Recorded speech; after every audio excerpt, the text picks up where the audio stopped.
meus amigos, meus irmãos, sejam todos bem-vindos ao Evangelho no Lar do Grupo Espírita Garimpeiros da Luz, aqui em Natal, Rio Grande do Norte.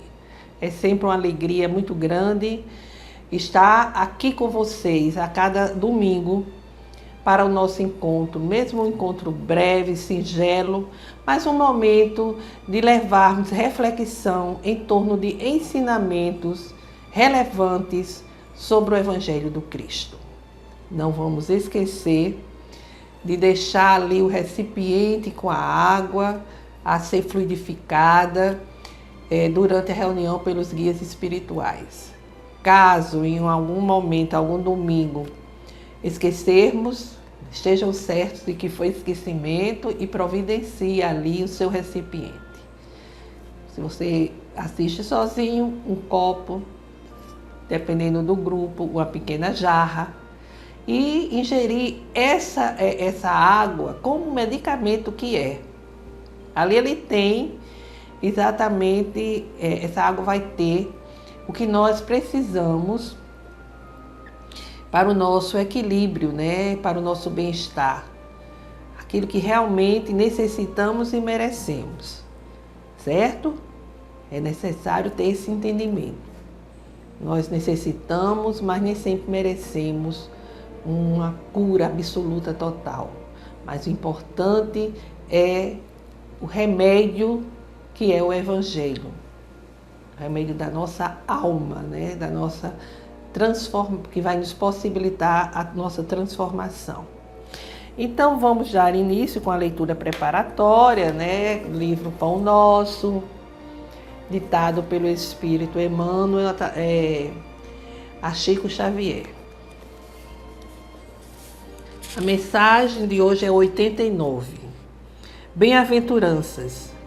Bem-aventurados sereis quando os homens vos aborrecerem e quando vos separarem, vos injuriarem e rejeitarem o vosso nome como mal, por causa do Filho do Homem, Jesus. Registro de Lucas, no capítulo 6, versículo 22. O problema das bem-aventuranças exige sérias reflexões antes de interpretado por questão líquida nos bastidores do conhecimento. Confere Jesus a credencial de bem-aventurados aos seguidores que lhe partilham as aflições e trabalhos. Todavia, cabe-nos salientar que o Mestre categoriza sacrifícios e sofrimentos à conta de bênçãos educativas e redentoras. Surge então o imperativo de saber aceitá-los. Esse ou aquele homem serão bem-aventurados por haverem edificado o bem na pobreza material, por encontrarem alegria na simplicidade e na paz, por saberem guardar no coração longa e divina esperança. Mas, e a adesão sincera às sagradas obrigações do título? O mestre, na supervisão que lhe assinala os ensinamentos, reporta-se as bem-aventuranças eternas. Entretanto, são raros os que se aproximam delas com a perfeita compreensão de quem se avizinha de tesouro imenso. A maioria dos menos favorecidos no plano terrestre, se visitados pela dor, prefere a lamentação e o desespero. Se convidados ao testemunho de renúncia, resvalam para a exigência descabida e quase sempre, em vez de trabalharem pacificamente, lançam suas aventuras indignas de quanto se perde na desmensurada ambição. Ofereceu Jesus muitas bem-aventuranças, raros, porém, desejam-nas. É por isso que existem muitos pobres e muitos aflitos que podem ser grandes necessitados do mundo, mas que ainda não são benditos no céu. Então, Jesus, ele quando apresenta o hino, como se diz, das bem-aventuranças, o maior cântico que Jesus apresentou, é o cântico das bem-aventuranças, né? Pode-se dizer que é um dos mais bonitos e mais importantes discursos do mestre, né? Ele vai mostrar claramente que todas as situações de dificuldade que nós passamos por uma questão da nossa imperfeição, dos nossos compromissos perante as leis divinas, essas dificuldades vão nos propiciar lá na frente uma bem-aventurança, né? Seremos benditos, mas nem sempre nós queremos compreender que iremos ser consolados, que iremos ganhar o reino dos céus, que iremos ser bem-aventurados porque estamos doentes, porque estamos aflitos, porque estamos padecendo. Realmente nos falta a compreensão maior com relação a essas dificuldades pelas quais o mundo passa. Então, meus amigos, vamos elevar nossos corações ao alto, a nossa mente, para a nossa prece inicial. Senhor Jesus, mestre incondicional de nossas vidas, que as vossas bênçãos venham sobre nós, com a sua misericórdia, com a sua compaixão, ajudando-nos a trilhar o caminho da evolução, vencendo as nossas más inclinações e conseguindo superar as dificuldades, as aflições que decorrem da nossa própria imperfeição. Que a vossa bênção, que a vossa luz esteja conosco agora e sempre. Que assim seja. Bem, meus amigos, dando prosseguimento ao nosso estudo a partir do livro de Joana de Ângeles, Jesus e o Evangelho à luz da psicologia profunda, elaborada a partir de temas que Joana de Ângeles selecionou do Evangelho, nós hoje vamos ter o tema Matrimônio e Amor. No Evangelho segundo o Espiritismo, capítulo 22, item 2. O Evangelho é de Mateus, no capítulo 19, versículo 5. Bem, isso diz respeito, esse título diz respeito a essa passagem evangélica. Não separeis o que Deus juntou. Indissolubilidade do casamento. Os fariseus vieram também a ele para tentá-lo, dizendo-lhe: é permitido a um homem devolver sua mulher por qualquer causa que seja? Ele lhes respondeu: não lestes que aquele que criou o homem desde o princípio os criou macho e fêmea, e que foi dito: por essa razão o homem deixará seu pai e sua mãe, e se ligará à sua mulher, e não farão mais dois senão uma só carne. Assim eles não serão mais dois, mas uma só carne. Que o homem, pois, não separe o que Deus juntou. Mas por que, pois, disseram-lhe? Moisés ordenou que se desse à mulher uma carta de separação e que fosse devolvida? Ele lhes respondeu: foi por causa da dureza do vosso coração que Moisés vos permitiu devolver vossas mulheres. Mas isso não foi desde o princípio. Também vos declaro que todo aquele que devolver sua mulher, se não for em caso de adultério, e a esposa outra, comete adultério. E que aquele que a esposa a que um outro devolveu, comete também adultério.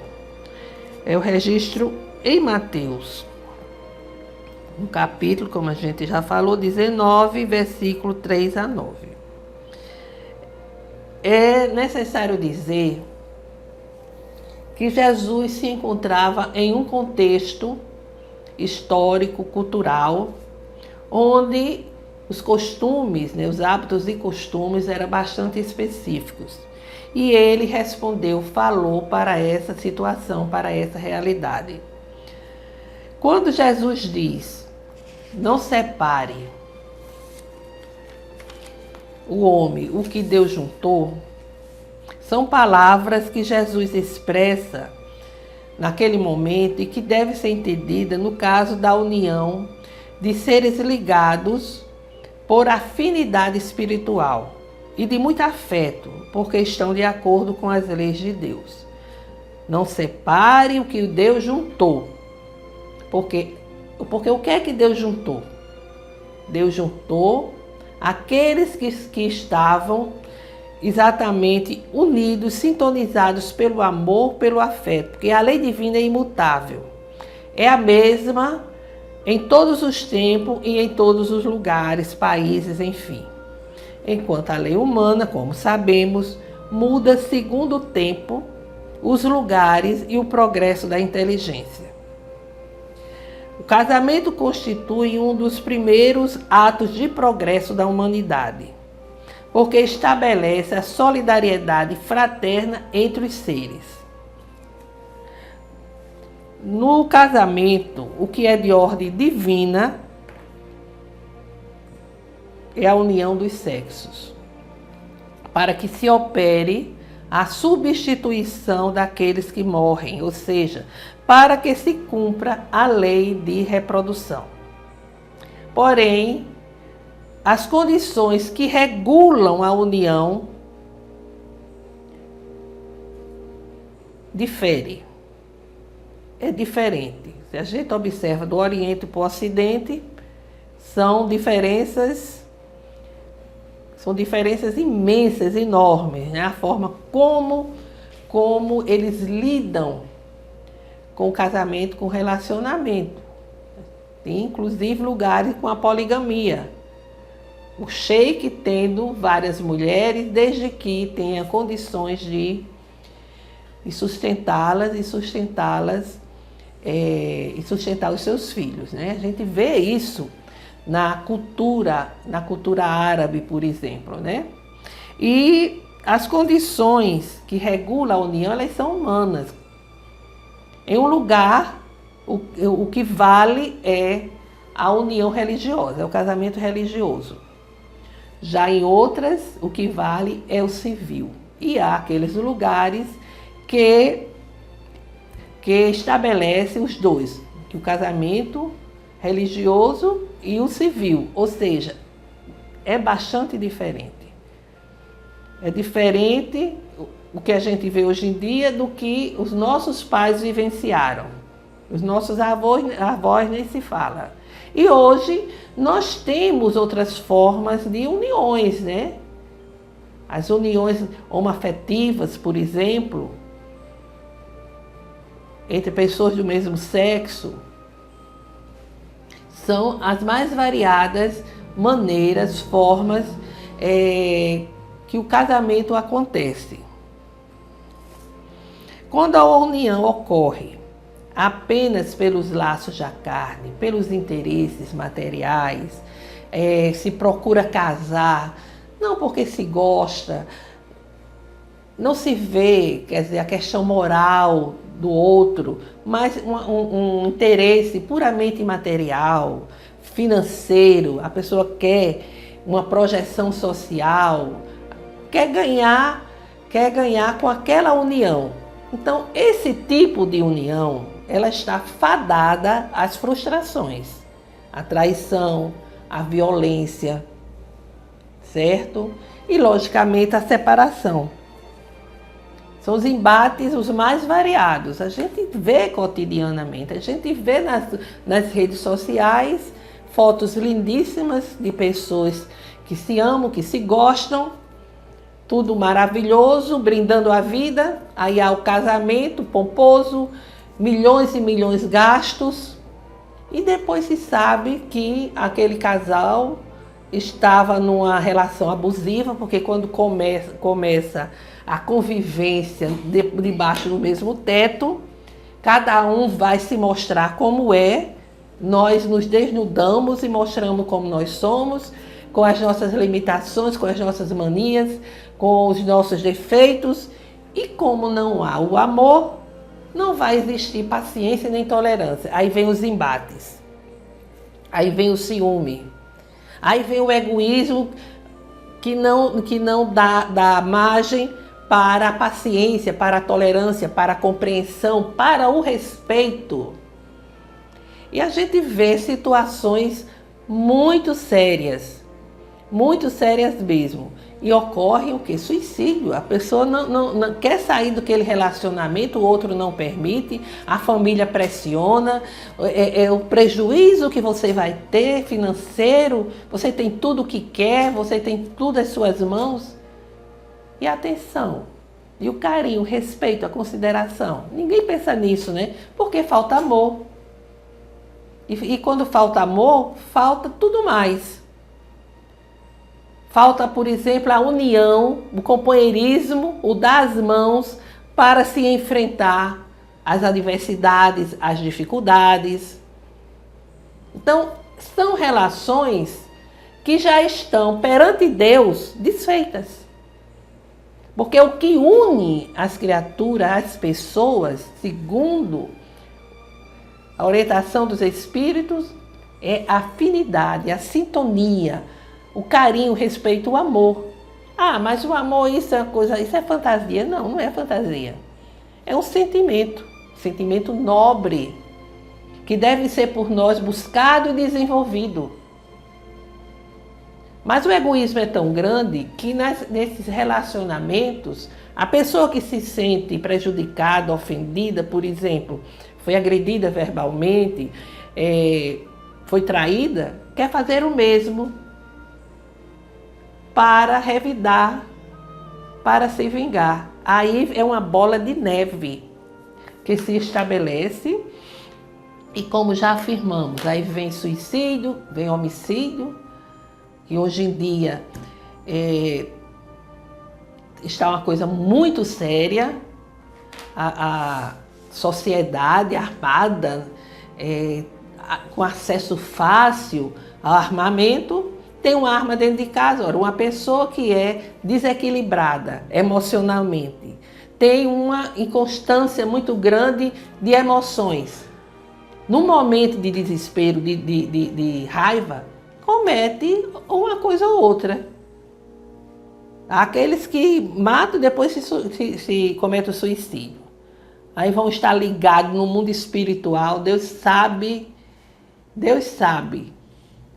a realidade, como é difícil, como é cruel. Porque a gente sabe que a morte não é o término da vida, a morte não transforma ninguém. Se aqui eu quero uma arma para matar, para me vingar, no mundo espiritual eu vou projetar essa cena e ainda vou querer perseguir, ainda vou querer destruir. Tudo isso é a falta de Jesus. Ah, é piegas demais. Não, não é piegas. Como é que eu sou cristã e acho isso piegas? Acho que isso está desatualizado. Os ensinamentos de Jesus são ensinamentos referentes às leis divinas. São leis imutáveis que não mudam. Enquanto nós não soubermos compreender e vivenciar essas leis, estaremos sujeitos a todas essas situações desastrosas que vemos por aí. Nas redes sociais, o que dá audiência são exatamente essas situações tão infelizes. O incentivo à vingança, o incentivo ao ódio é uma coisa impressionante. A gente não pode estar olhando sempre não e dar ibope, viu? E dar audiência, que é uma coisa... São não sei quantos mil seguidores. É incrível o que nós estamos cultivando em nossa vida, na nossa vida mental, guardando tudo isso, assistindo essas coisas e guardando na mente. A gente termina tendo insônia e pesadelo. Mas é fundamental, meus irmãos, que a gente entenda que o matrimônio,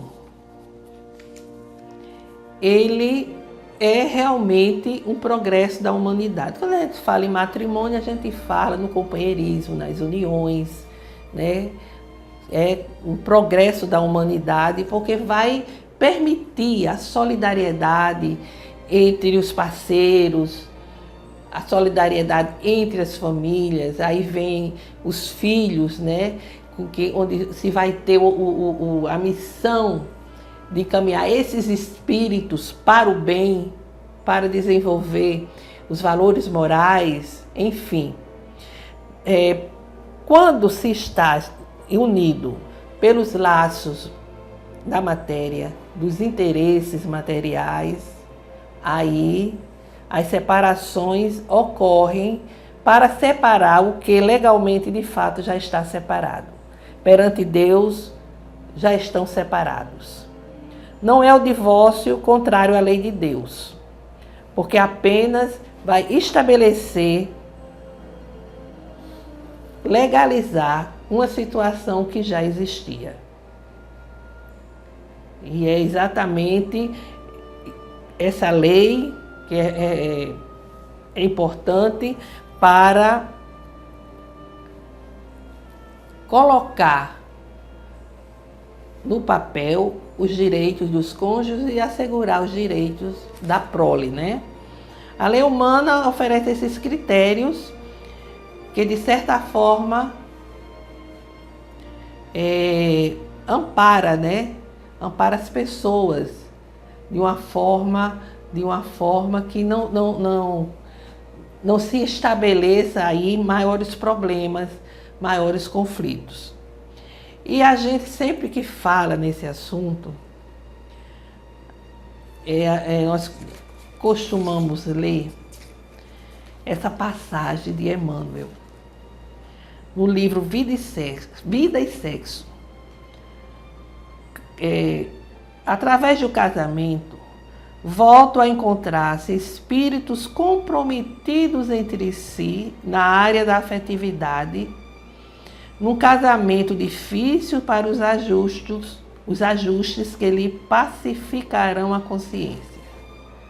Porém, nem sempre o companheiro ou a companheira encontram forças para enfrentarem o menosprezo, o desrespeito, a violência, a deslealdade. Assim, chegando às últimas fronteiras da resistência, é natural que se valha do divórcio por medida extrema contra o suicídio, o homicídio ou outras calamidades que iriam complicar ainda mais o seu destino. É exatamente isso. E como fica o reajuste, né? Eles estavam juntos porque vinham de vidas passadas para esse reajustamento. Aí não deu certo, tiveram que separar. Fica para uma próxima encarnação, até que seja solucionada a questão. E Joana de Ângeles, nesse mesmo livro, nos diz: quando Deus junta dois seres, isso ocorre em razão da lei de causa e efeito, que já ensejou conhecimento das criaturas em existências passadas, nas quais surgiram as manifestações iniciais da afetividade, ou foram realizadas tentativas de união que ora se apresenta mais forte e compensadora do que naquele ensejo. O que deve ser abominado é o adultério. São os relacionamentos múltiplos em cruel desrespeito à confiança e à dignidade do outro, que se sente embrulhado e espezinhado, conduzido ao ridículo e substituído nos seus nobres sentimentos de valor moral e amor que não estão sendo considerados. Enquanto viceje o amor, portanto, as uniões permanecerão.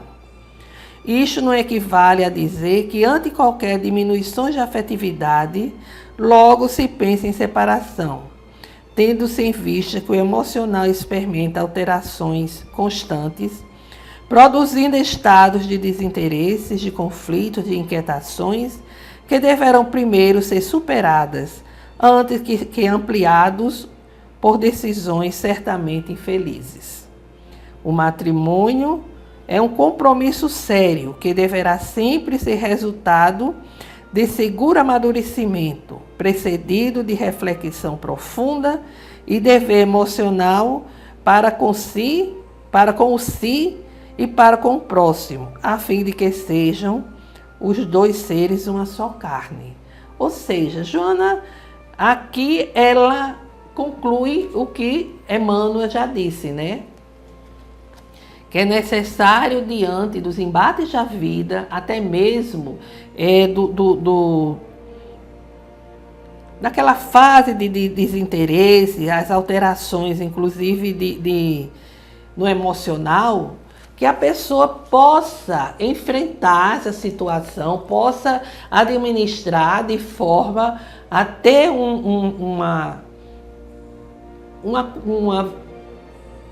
até uma saída, vamos assim dizer, abençoada, positiva, e não simplesmente ir logo para a separação.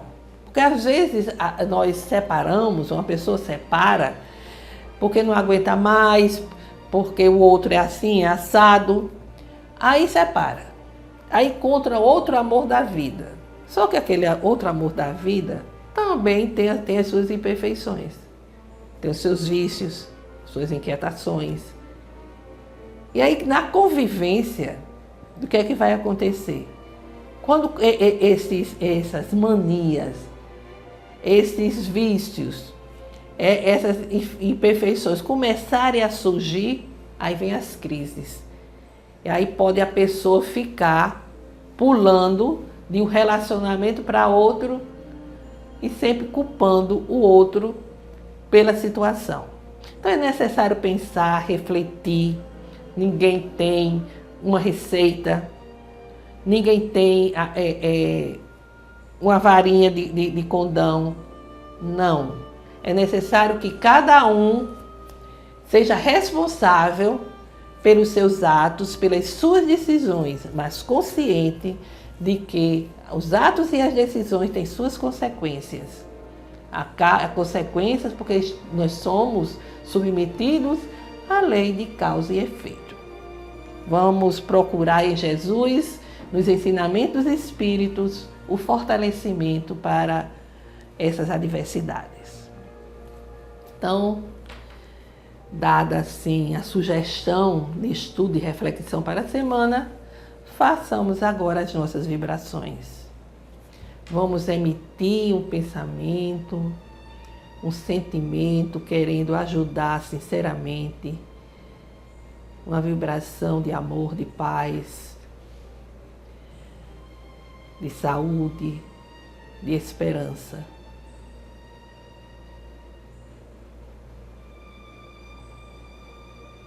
Senhor Deus, nosso Pai Criador, aqui rogamos, Senhor, pela paz entre as nações, pelo entendimento entre os governantes, principalmente das grandes potências, inclusive os governantes do nosso país, pelo fortalecimento da doutrina espírita, para que não se afaste dos princípios da codificação nem do Evangelho, pelo perdão, pela concórdia, junto daqueles que não sintonizam conosco.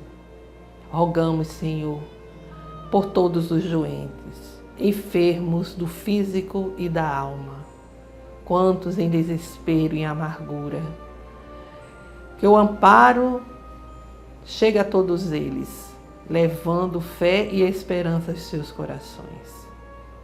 Rogamos pelas famílias, para que o Evangelho do Cristo chegue aos lares, levando harmonia aos corações.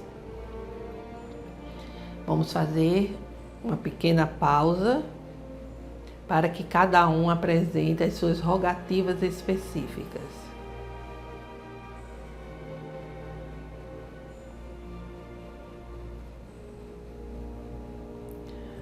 Pai nosso que estais em toda parte, glorificado e santificado seja o vosso nome no louvor de todas as criaturas. Venha a nós o vosso reino de amor e sabedoria, seja feita a vossa vontade acima dos nossos desejos, aqui na terra e em todos os ciclos espirituais. O pão do corpo, o pão do Espírito, dai-nos hoje. Perdoai, Senhor, as nossas dívidas, ensinando-nos a perdoar os nossos devedores com esquecimento de todo o mal, não permitindo que venhamos a cair nas tentações das nossas próprias inferioridades. Livra-nos, Senhor, de toda maldade, para que reine a paz, no entendimento, o amor na caridade, hoje, amanhã e sempre. Que assim seja. Com esta prece, encerramos o Evangelho de hoje, desejando a todos uma semana de paz, saúde e harmonia. Até breve.